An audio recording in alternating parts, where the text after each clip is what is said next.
Hello everyone, welcome to UGC NET super coaching. मेरा नाम है शुभम तिवारी और आज के इस वीडियो में बहुत ही इंपॉर्टेंट मुद्दे पर हम डिस्कशन करने वाले हैं। वो मुद्दा ये है कि अब आपके पास लास्ट के 2 महीने बचे हुए हैं। मतलब मार्च खत्म हो चुका है, अप्रैल और मई, क्योंकि जून में आपका फाइनली एग्जाम ही आने वाला है। तो जून में जो भी आपका लाइक डेज होगा, है ना, जैसे हमारा जून 10 तारीख को एग्जाम स्टार्ट हो रहा है, तो जो रिमेनिंग 10 दिन होंगे वो आपके लिए सरप्लस माना जाएगा। तो हम उस दिन को कंसीडर नहीं कर रहे हैं, अप्रैल और मई को कंसीडर कर रहे हैं। ठीक है। और इस अप्रैल और मई में किस तरीके से आपको एग्जाम को अप्रोच करनी चाहिए, किस तरीके से आपको डायरेक्शनल तैयारी करनी चाहिए, डायरेक्शनल प्रिपरेशन करनी चाहिए, उसके बारे में आज हम जानेंगे। ध्यान रखिएगा, यूजीसी नेट जून 2025 में बहुत ही कम समय बचा हुआ है और उस कम समय में किस तरीके से आप इफेक्टिव तैयारी कर सकते हो, उसके बारे में हम प्रॉपर डिस्कशन करने वाले हैं। तो चलिए शुरू करते हैं।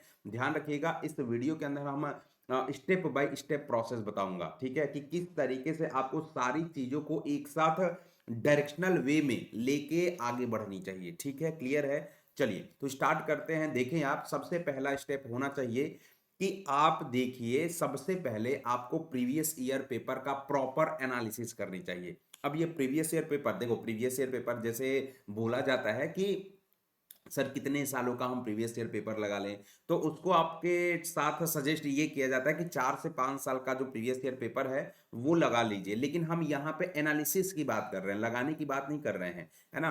एनालिसिस का फायदा ये होता है कि केवल आपको 2 साल का प्रीवियस ईयर पेपर लगाना होगा। 2 साल मतलब 4 पेपर होंगे। ठीक है, जैसे मान लीजिए कि 2023 और 24 की बात करें तो 4 पेपर हो गया आपके पास, क्योंकि 2 बार होता है एग्जाम आपका एक साल में।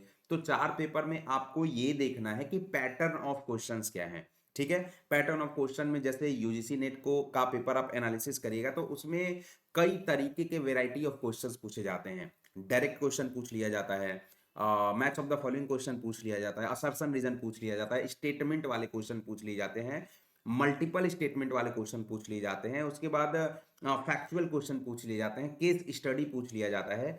तो आप जब ये 2 साल के पेपर एनालिसिस करिएगा ना, तो आपको ये पता लगेगा ना कि कहीं ना कहीं पैटर्न ऑफ क्वेश्चन में ना कुछ रिड्यूस किया जा रहा है, कुछ ना कुछ इंक्रीज किया जा रहा है। कोई ना कोई पैटर्न को रिड्यूस किया जा रहा है, कोई ना कोई पैटर्न को इंक्रीज किया जा रहा है। जैसे अभी हाल में ही देखिएगा कि असर्शन रीजन को एकदम कम कर दिया गया है, और असर्शन रीजन के साथ साथ जो क्रोनोलॉजी बेस्ड वाले क्वेश्चन है उसको अचानक से बढ़ा दिया गया है, जो फैक्चुअल क्वेश्चन है अचानक से बढ़ा दिया गया है। तो आपको क्या करना है, प्रॉपर तरीके से ये ध्यान रखनी चाहिए कि एनालिसिस करिए। 2 साल का पेपर उठाइए, एनालिसिस करिए और ये लिख लीजिए नोटबुक पे कि हाँ भाई ऐसा ऐसा क्वेश्चन आ रहा है। ये जो पूरी एनालिसिस करोगे ना आप, इसके लिए 5 दिन मैक्सिमम रखिए, कोई दिक्कत नहीं है कि 5 दिन में से हमने केवल पेपर लिया है और पेपर में ये लिख लिया है कि हाँ भाई ऐसे ऐसे क्वेश्चन पूछे जा रहे हैं, इस चैप्टर से इस यूनिट से क्वेश्चन पूछे जा रहे हैं। ठीक है, तो ये 5 दिन में आपको, आई बिलीव कि 5 दिन एक मैक्सिमम टाइम है। केवल आपको पढ़ना लिखना कुछ नहीं है, बस आप पेपर देखिए, एक माइंड मैप तैयार हो जाएगा कि हाँ भाई ऐसे ऐसे क्वेश्चन आपका पूछा जा रहा है यूजीसी नेट एग्जाम में। ठीक है, क्लियर है। चलिए स्टेप सेकंड की ओर चलते हैं। स्टेप सेकंड में focused on depth study with short note. आपने पहले स्टेप में क्या किया है, पहले स्टेप में आपको ये पता लग गया है कि कौन कौन से टॉपिक से क्वेश्चन पूछा गया है ना। जैसे कॉमर्स की बात करें तो कॉमर्स में यूनिट 1, यूनिट वाइज आपको पूरा ये होमवर्क होगा आपका। ठीक है, कि यूनिट वाइज आपने तैयार किया है, उसी तरीके से पेपर 1 को भी अप्रोच करना है। अब पेपर 2 आपका कुछ भी स्पेसिफिक हो सकता है, पॉलिटिकल साइंस हो सकता है, हिस्ट्री हो सकता है, हिंदी हो सकता है, लेकिन ये सभी के लिए है कि आपको क्या करना है, उठाना है। हाँ भाई यूनिट 1 से ये क्वेश्चन आ रहा है, लिख लिया, यूनिट 2 से ये क्वेश्चन आ रहा है, लिख लिया।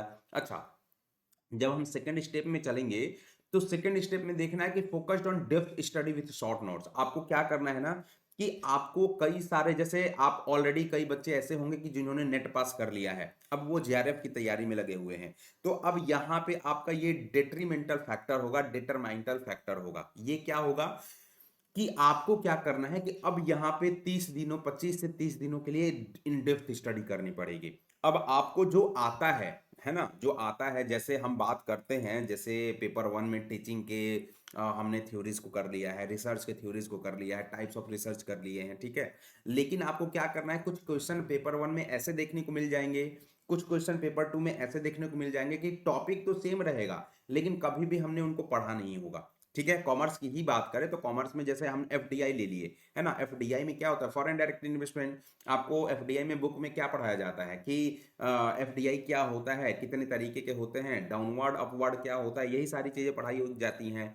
लेकिन आपको करंट सिनारियो, जैसे आप पेपर एनालिसिस करिएगा ना, 2 से 5 साल का पेपर एनालिसिस करिएगा, तो आपको यूनिट वाइज क्वेश्चन देखने को मिलेंगे कि एफडीआई से कहाँ कहाँ से क्वेश्चन पूछा जा रहा है। एक वैसा क्वेश्चन होगा जो कि आपको एज इट इज आता है, आप कर ले जाओगे, जैसे एफडीआई क्या होता है, डाउनवर्ड एफडीआई क्या होता है, कॉन्ग्लोमोरेट एफडीआई क्या होता है, तो वो आप कर लोगे क्योंकि वो पढ़ाया जाता है। रिसेंट ट्रेंड में जैसे आपकी बात करें कि इंडियन गवर्नमेंट में अभी रिसेंटली ऑटोमोबाइल में एफडीआई कितना परसेंट अलाउड किया है, तो ये आप देखोगे ना तो आपको पेपर से समझ में आएगा कि यहाँ यहाँ से डीप से क्वेश्चन पूछा जाता है ना, डीप से आपको क्वेश्चन पूछा जाता है, इन डेप्थ नॉलेज वहां पे चाहिए। तो आपको क्या करना है कि जो आपको जैसे क्वेश्चन देखा जिससे डेप्थ क्वेश्चन पूछे जा रहे हैं वो नोट कर लीजिए अपने बुक्स में, अपने कॉपी में, है ना, नोट कर दिया, उसका शॉर्ट नोट्स बनाइए। तो ये हर यूनिट का लगभग आपको करते करते 1 महीने इस पे देना है आपको। तो इस तरीके से प्रॉपर रिवाइज इसका भी हो जाएगा। अब यहाँ स्टेप 2 में क्या कर रहे थे, आपको जो आता है वो तो आप कर ही रहे हो, लेकिन जो नहीं आता है ना, अननोन टू नोन, पहले नहीं जानते थे लेकिन अब शॉर्ट नोट्स बनाया और उसको जान गए, तो इसको प्रॉपर आप 25 से 30 दिन दीजिए। और ये आपका जो नेट और जेआरएफ के बीच का जो गैप है उसको फुलफिल कर देगा। ठीक है, मैं ये दोनों के लिए बोल रहा हूँ, अगर आप बिगनर हो, अगर आप जेआरएफ की तैयारी करो, नेट निकल गया है, उनके लिए भी बोल रहा हूँ कि ये जो स्टेप सेकंड है ना वो डिटरमाइन करेगा कि आपका क्या जर्नी है इस एग्जाम के अंदर। ठीक है, क्लियर है। चलिए लास्ट स्टेप की बात करेंगे। देखो ये जो तीसरा स्टेप है ना, ये बच्चे उन बच्चों के लिए है कि जो एग्जाम में जाते ही थोड़ा सा हड़बड़ाने लगते हैं, नर्वस हो जाते हैं कि एग्जाम आ गया कैसे करें। हालांकि ये एक साइकोलॉजिकल फेनोमेना है जो कि स्टूडेंट के साथ हो ही जाता है, राइट। तो उसको दूर करने के लिए ये स्टेप थर्ड को आपको अपनाना चाहिए, अडॉप्ट करना चाहिए। सबसे पहले ध्यान रखिएगा कि हम जो डरते हैं ना, है ना, एक ऐसा सब्जेक्ट है जिससे सबको डर लगता है जनरली। 80 से 90% के, अरे यार मैथ आ गया, है ना, अरे यार डेटा इंटरप्रिटेशन आ गया, हम डर गए। तो इस डर को पूरा करने के लिए सबसे पहले मैं हर बार बोलता हूं कि एक डीआई रोज बनाओ। डीआई में पैटर्न सेम होता है, ध्यान रखिएगा। और उस पैटर्न को देखोगे तो हमेशा आप डीआई, ये नहीं है कि बुक ले लिया, डीआई देख लिया और डीआई बनाना शुरू कर दिया। आप बुक में सबसे पहले देख के ही बनाओ डीआई, लेकिन बनाओ जरूर बनाओ, है ना। एक दिन ऐसा आएगा कि आपको मन करेगा अरे यार कि बहुत देख लिया, अब खुद से बनाने की कोशिश करते हैं। तो डीआई बना लो, मैथ बना लो, इंग्लिश का आरसी एक एक कर लो। तो ये 3 यूनिट जो है ना, 3 सब्जेक्ट है ना, आपको फ्री के नंबर देके जाएंगे। ठीक है। अच्छा, दूसरी इंपॉर्टेंट बात, मॉक टेस्ट दिया करो। अब मॉक टेस्ट ऐसा होना चाहिए, ये नहीं कि बगल में हमारे कुछ दोस्त बैठे हैं और हम यहाँ पे बैठ के मॉक टेस्ट लगा रहे हैं, ये नहीं होता है। मॉक टेस्ट का मतलब ये होता है कि आपका प्रॉपर ये जो एग्जामिनेशन इन्वायरमेंट होनी चाहिए। Mobile must be switched off, है ना, मोबाइल साइलेंट कर लो, स्विच ऑफ कर लो। 3 घंटे का प्रॉपर टाइमिंग चलना चाहिए जो कि एग्जामिनेशन के अंदर चलता है, प्रॉपर माहौल देता है कि हाँ भाई एक भी ऐसा वैसा कुछ नहीं है। आपका 3 घंटे जो दिमाग होगा वो कंसंट्रेट होना चाहिए एकदम उसी के ऊपर, मॉक टेस्ट के ऊपर। ठीक है, मॉक टेस्ट दे लिया। अब मॉक टेस्ट के बाद जो होगा ना, अब जब एनालिसिस करोगे, इंटरप्रिटेशन करोगे, मॉक टेस्ट का एनालिसिस जरूर करना है, इंटरप्रिटेशन जरूर करना है। मॉक टेस्ट में देखोगे कितने नंबर आ रहे हैं, कौन कौन से क्वेश्चन ऐसे थे जो मुझे नहीं आ रहा था, तुक्का मार दिया वो सही हो गया, उसका इंटरप्रिटेशन करिए। कौन कौन सा क्वेश्चन ऐसा था जो कि हमें आ ही नहीं रहा था, उसको लिख लीजिए और रिवाइज करिए कि हाँ ऐसे क्वेश्चन भी आ सकते हैं। ठीक है। तो टेक्स्ट बुक, ये मॉक टेस्ट जो प्रोवाइड करता है, बहुत ही शानदार, वेल फ्रेम्ड, वेल सिस्टमैटिक तौर पे प्रोवाइड करता है। उसमें पूरा का पूरा डिटेल एक्सप्लेनेशन भी देता है, तो वो भी यूज कर सकते हो आप। ठीक है। नोट्स को टाइम टू टाइम रिवाइज करते रहिए। और दूसरी बात, time management is the key, है ना। कई बच्चे ऐसे होते हैं, जैसे अभी कुछ दिन पहले ऑफलाइन एग्जाम आया था, तो जेआरएफ वाले बच्चे भाई मेरे साथ फोन करके, जेआरएफ वाले बच्चे रो रहे थे कि सर हमारा पेपर तो बहुत आसान था, लेकिन जो सर्कल फिल कर रहे थे ना हम, सर्कल ही छूट गया। ये सर्कल वाली बात मैं इसलिए बता रहा हूं कि बच्चे टाइम मैनेजमेंट नहीं कर पाते हैं। पेपर अगर लेंदी आ गया तब क्या करोगे, हालांकि अब तो आपका एग्जाम ऑनलाइन है, पेपर लेंदी आ जाएगा तब क्या करोगे। तो टाइम मैनेजमेंट का केवल एक ही तरीका है कि मॉक टेस्ट दीजिए। मॉक टेस्ट जितना दीजिएगा, आपको कम से कम हर एक सप्ताह में 2 से 3 मॉक लगाना चाहिए, उसका डेली इंटरप्रिटेशन करना चाहिए। मॉक टेस्ट जितना ही लगाइएगा ना, वो आपका दिमाग खुलते रहेगा कि हाँ भाई इस क्वेश्चन को देखो, कॉम्पिटिटिव एग्जाम है ये सारे, है ना, ज्यादा कॉम्पिटिटिव एग्जाम है। और कॉम्पिटिटिव एग्जाम में आपको ये नहीं है एटीट्यूड ईगो लेके नहीं चलना है कि परसेंटेज का सवाल आ गया कि ये यार परसेंटेज का सवाल मुझे आता है, मैं छोड़ कैसे सकता हूं, है ना। 1 मिनट क्वेश्चन को दिए, 1 मिनट में नहीं आया, है ना, कई बार ऐसा भी दिमाग होता है कि फंस जाता है वहां पे, ठीक है। तो 1 मिनट सवाल उसको दिया, 1 मिनट में नहीं आया तो आगे चलो बढ़ो, इसको मार्क फॉर रिव्यू छोड़ दो, ठीक है, वो हम बाद में करेंगे। अब कई लोग होते हैं कि इगोइस्टिक बन जाते हैं कि यार परसेंटेज का सवाल मेरे से बन क्यों नहीं सकता, ये बता दो पहले। तो उसी सवाल पे हम भिड़े रहते हैं, 4 से 5 मिनट खर्च कर देते हैं उसके ऊपर।